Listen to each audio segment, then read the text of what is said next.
Dans cette vidéo, on souhaite résoudre les équations du type ln de x égale a et les équations du type exponentielle de x égale b.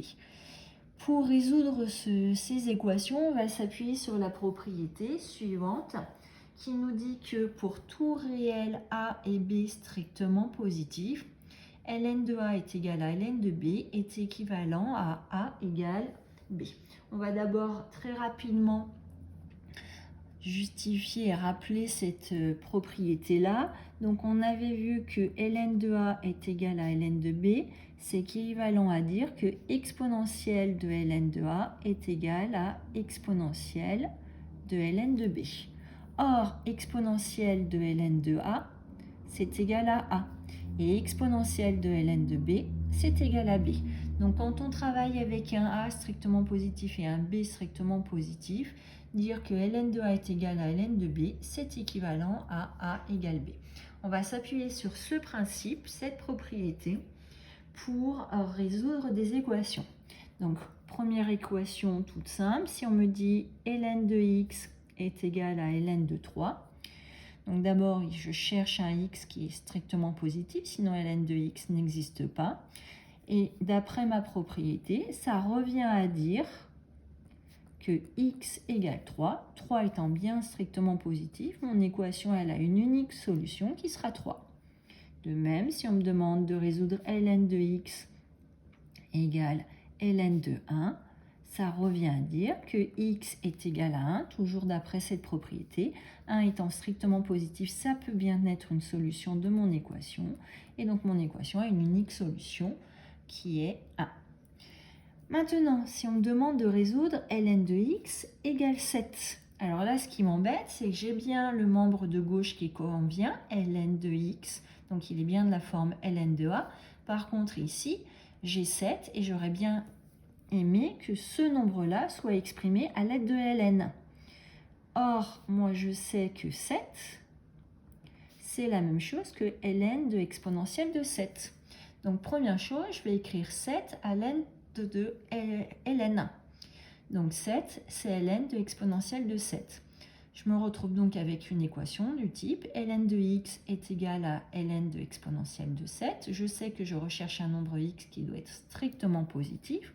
Or, dire que ln de x est égal à ln de exponentielle de 7, ça revient à dire que x doit être égal à exponentielle de 7.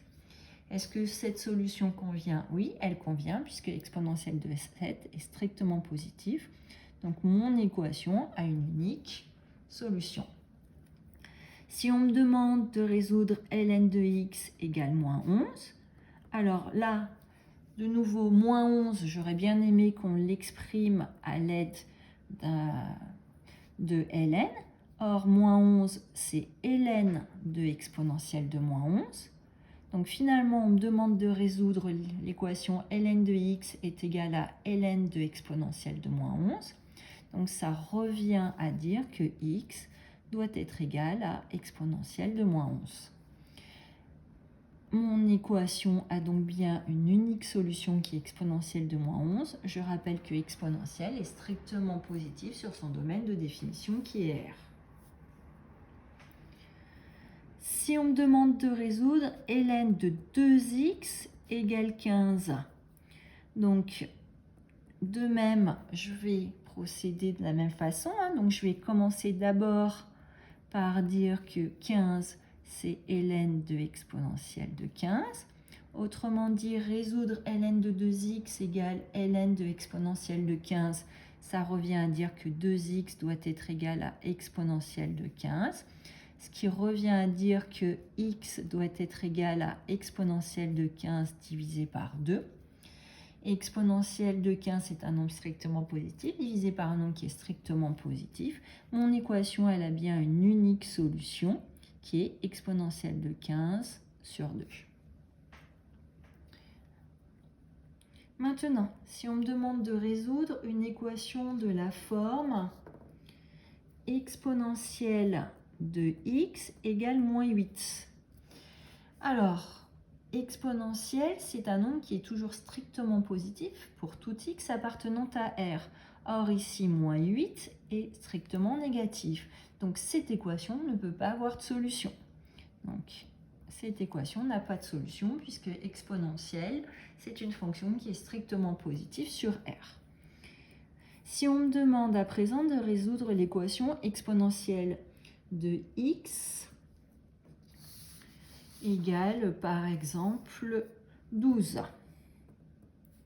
Alors, je vais me servir de la fonction logarithme n'est pas rien, donc je vais toujours me servir de cette propriété. On me dit exponentielle de x égale 12. Je vais donc faire jouer le rôle de a à exponentielle de x et le rôle de b à 12. Donc dire que exponentielle de x égale 12, ça revient à dire que ln de exponentielle de x est égal à ln de 12. Or, ln de exponentielle de x, ça vaut x. Donc ça revient à dire que x est égal à ln de 12. Ici, mon équation a une unique solution qui est ln de 12.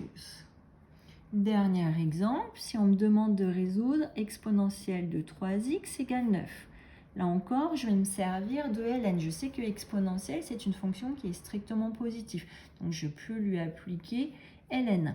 Donc, exponentielle de 3x égale 9. Ça revient à dire que ln de exponentielle 3x doit être égal à ln de 9. Ce qui revient à dire que ln de exponentielle 3x, ça fait 3x. Donc, 3x est égal à 9.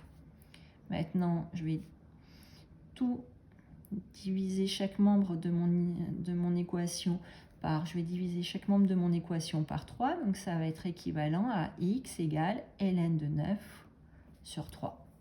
Mon équation a une unique solution qui est le nombre ln de 9 sur 3.